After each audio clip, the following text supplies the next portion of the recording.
there are places on this earth where human footsteps are not meant to tread. That's what Min's grandmother used to say, her eyes full of ancient fear.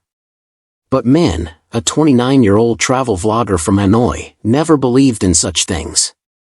To him, the world was an open map, and unexplored places were simply waiting to be documented. He had heard whispers about a remote mountain in northern Vietnam, a peak so steeped in local superstition that even seasoned hikers avoided it. Locals called it Nui Mao, the Blood Mountain. According to legend, centuries ago, a highland tribe used the mountain for sacrificial rituals, offering blood to appease the spirit guardians that protected the land. Min, intrigued by the myth and drawn by the promise of untouched scenery, decided to organize a 3-day expedition. He invited 2 friends to join him, Linh, a soft-spoken anthropologist with a deep respect for local traditions, and Kien, a thrill-seeking videographer who scoffed at anything that couldn't be explained by science. The journey began on a misty morning, the path barely visible under a thick veil of fog. As they climbed higher, the forest grew quieter, the trees taller and older. Even the birds seemed to avoid the area. The group joked and filmed, but Lin's eyes scanned the woods nervously. At every fork in the trail, she left small offerings of rice and flowers. "What are you doing?" Kien laughed. "It's tradition," Linh replied, her voice calm but firm. "The spirits here are old. You show respect, or you don't leave." Min smiled, amused, but said nothing. Part of him enjoyed Lin's seriousness. It gave their content an air of authenticity. The video title would be perfect, "Climbing Vietnam's Forbidden Mountain." What we found was chilling. By sunset, they reached a flat ridge with a panoramic view of the valley below. The air was thin, and the silence oppressive. They set up camp, cooked a modest dinner, and filmed the fading sun. That night, around the fire, Min asked, "So what exactly is the story behind this mountain, Linh?" She hesitated, eyes reflecting the firelight.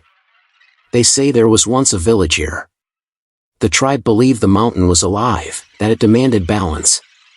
When misfortune struck, drought, illness, death, they offered blood to restore peace. Not animals, but people." Kien rolled his eyes. "Come on. That sounds like a horror movie." But Min leaned closer, intrigued. "Did it work?" Linh shrugged. "The village disappeared. Some say the mountain swallowed them. A sudden gust of wind snuffed the fire momentarily. The flames danced back to life, casting long, strange shadows. No one spoke after that. Far above them, hidden by trees and stone, something ancient listened. The next morning arrived colder than expected. A gray haze hung in the air, and the forest seemed to hold its breath. Linh was already awake, kneeling near a small altar she had built from rocks and leaves. A single incense stick burned at its center, its smoke curling into the fog. "We should go back," she said quietly as Min approached. "Something's off." Min gave a tired smile. "You're just spooked from last night's story. We've come too far to turn around now." Kien emerged from the tent, yawning. "Guys, you won't believe what I recorded last night." He played back footage from his infrared camera. The 3 watched silently as a faint, human-shaped figure passed behind their tents, there for just a second, then gone. "That's probably an animal," Min said, trying to sound confident.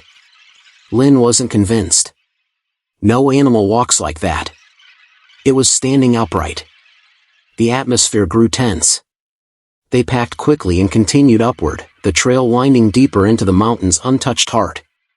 The vegetation grew denser, the air heavier. Linh murmured short prayers every few minutes. Min and Kien exchanged glances but said nothing. Around midday, they came across an old wooden totem buried in the undergrowth. It was cracked, weather-worn, but unmistakably human-shaped, its eyes hollow, mouth open as if in a silent scream. Linh knelt immediately and bowed her head. "It's a warning," she whispered. "This marks the beginning of the sacred zone." Kien, ever the skeptic, poked the totem with a stick. "This? It's just an old carving." "Don't mock it," Linh snapped, sharper than usual. "That's how people go missing. They pushed on, but the forest seemed to shift around them. Paths that had been clear now twisted into unfamiliar directions. Trees loomed closer together, blotting out the sky. Time felt strange, slower, as if the mountain itself was warping their reality. By late afternoon, Min realized they had been walking in circles. "This tree, we passed it before," he muttered, pointing to a twisted trunk with a split like a screaming mouth. "I marked the trail," Lin said, her voice barely above a whisper. "The offerings, they're gone." The group stopped. A sudden silence engulfed them, no wind, no birds, no insects. It was as if the world around them had paused. Then, faintly, they heard it. A soft, rhythmic chanting. Not in Vietnamese. Not in any language they recognized. The sound grew louder, closer. And yet, no one was there. Kien's camera picked up movement again, just beyond the trees. Shadows, flickering unnaturally, as if cast by a fire that didn't exist. "We're not alone," Lin said. This time, Min didn't disagree. By nightfall, the forest was no longer just unsettling, it was suffocating. A heavy mist rolled in, clinging to their clothes and skin like a living thing. The trees became warped silhouettes, and their headlamps created halos of light in an ocean of white. "We need to make camp," Min said, but his voice trembled slightly. "No," Lin replied firmly. "We should keep moving. If we stop now." A loud snap echoed from the trees. Kien swung his flashlight toward the sound, heart racing. "Probably just a branch," he said, less convinced than he wanted to be. But then came another noise, breathing. Not their own. Deep, guttural, like something with lungs far larger than any human's. They stood frozen, barely daring to breathe. And then it stopped. Lin whispered, "Something is following us." Min tried to steady himself. "We'll move. Slowly. No talking. Just go." They walked in a tight group, flashlights sweeping in every direction. The path was gone, swallowed by fog. Even the compass on Min's watch spun uselessly, as if disoriented by the mountain itself. Suddenly, Kien cried out. He was gone, vanished into the mist. Min and Lin shouted his name, running toward the sound. But they found nothing. Only his flashlight, still on, lying on the mossy ground. "Kien!"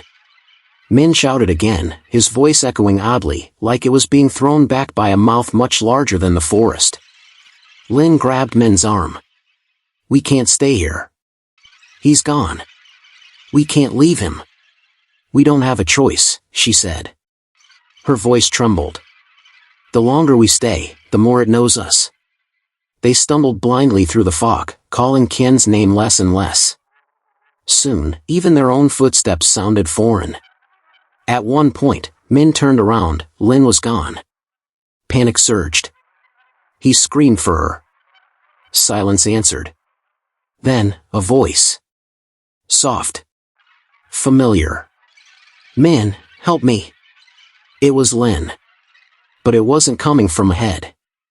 It was behind him, where she hadn't been. He turned slowly, and saw her silhouette standing in the mist. Something was off. Her body was too still. Her head tilted in an unnatural angle, just slightly wrong. The way a doll might tilt, or a corpse propped up. "Lin," he whispered. The figure didn't move, didn't blink. Then it smiled. And vanished. Min stood frozen, his breath clouding in the cold air. The smile, that eerie, impossible smile, lingered in his mind like a burn. He spun in circles, calling Lin's name again and again, but only the mist answered. Hours seemed to pass. Or maybe minutes. Time was breaking apart. Then, through a thinning patch of fog, Min saw it, a structure hidden between ancient trees. It wasn't a house or a hut, but a shrine. Old. Crumbling. Covered in moss and vines, as if the mountain had tried to swallow it whole. Stone steps led up to a platform carved with symbols that no modern language could translate. At its center stood a stone basin stained a dark, faded red. The air around it was different, heavy with something unseen but deeply present. Min approached slowly, his camera still running by instinct. The closer he got, the louder the whispers became. Not outside. Inside his head. Welcome. Feed us. Balance must be restored. He stumbled, grabbing the edge of the basin to steady himself, and saw something that turned his blood to ice. Inside were offerings. Recent ones. Fresh food. Burned incense. A charm made from human hair. This place wasn't abandoned. Min. The voice again. Closer. Softer. He turned and saw Lin emerging from the trees. She looked shaken, but real. I thought I lost you, he said, rushing to her. I followed the sound, she said. The chanting. It brought me here too. Min didn't speak of the smiling figure. He didn't want to believe it had happened. They examined the shrine together. Lin touched the carved symbols gently. This was a place of worship and sacrifice. They believed blood was sacred. Not because of death, but because it fed something. Min looked around. You mean the spirits? She nodded. The mountain is a prison. And this shrine is a gate. As she spoke, the mist began to rise again. But this time, it wasn't random. It twisted upward, forming shapes, human-like figures with hollow eyes and mouths open in silent screams. Lin backed away. We shouldn't be here. Then the wind shifted, carrying a low, guttural sound, like laughter dragged across broken teeth. Behind them, something moved. Not walking. Not crawling. Gliding. They ran. Min and Lin sprinted through the mist, branches clawing at their arms, roots tripping their feet. But they didn't stop, not with that thing gliding silently behind them. It didn't make footsteps, only a sound like dry leaves brushing against bone. They found shelter in a narrow crevice between two boulders. The space was tight, dark, and cold, but the thing didn't follow. It hovered just beyond the rocks, then melted back into the fog like it had never been there. Min and Lin sat in silence, catching their breath. Min checked his camera, it was still recording, battery at half. We need to get down, he whispered. Now. But Lin didn't answer. She was staring into the dark, her expression empty. Lin? She blinked slowly. I can hear them, she whispered. They're hungry. Min's stomach dropped. What are you talking about? She turned to him, eyes distant. They've been here for centuries. Trapped. Bound to this mountain. Each generation fed them. But when the sacrifices stopped, they grew restless. Now they want out. Her voice had changed. It was slower, deeper. Almost not her own. Min backed away. Lin, what happened to you? She smiled faintly. I offered myself. So you could leave. No. No, that's not happening. It's already done, she said, placing a hand over her chest. I felt them enter. They're inside me.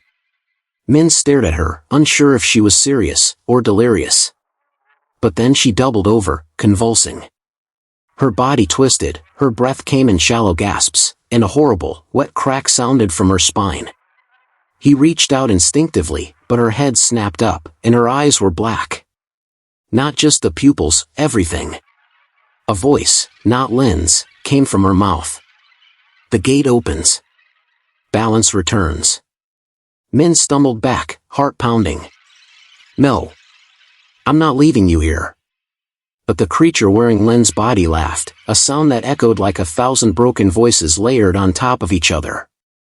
Her body lurched toward him, but stopped, as if some invisible force held her back. Run, she whispered, her true voice breaking through for a second. Before I can't stop them. Min hesitated, tears blurring his vision. Then he turned, and ran. Min ran without looking back. The forest, once dense and twisted, now seemed to part for him, as if something wanted him to leave. The mist thinned with each desperate step, and the sky began to bleed orange with the first signs of dawn. But even in the light, nothing felt safe. He reached the lower ridge by sunrise, stumbling onto a path he barely recognized. His clothes were torn, face scratched, hands shaking. He kept expecting the gliding thing, or Lin, possessed and hollow-eyed, to emerge from the trees behind him. She never did. Min found his way to a ranger station near the forest's edge. He collapsed at the entrance, unable to speak, unable to explain. They found no trace of Lin. Or Kien. Or even the shrine. The authorities launched a search. Drones. Teams. Nothing. The mountain had reclaimed them. In the following weeks, Min tried to tell his story. But every time he uploaded footage to his channel, something glitched. Files corrupted. Audio scrambled. And the one clip that remained intact, the night vision of the figure behind their tents, was deleted without explanation. One night, Min received an anonymous message. "They let you go because you're the messenger now. Speak, and they'll come for you." He never posted the video. He never hiked again. He moved out of the city, disconnected from social media, and avoided cameras. But sometimes, when the wind howled just right, and the fog rolled in too fast, he swore he could still hear her voice. Balance must be restored. And sometimes, in the mirror, his eyes looked darker than they should.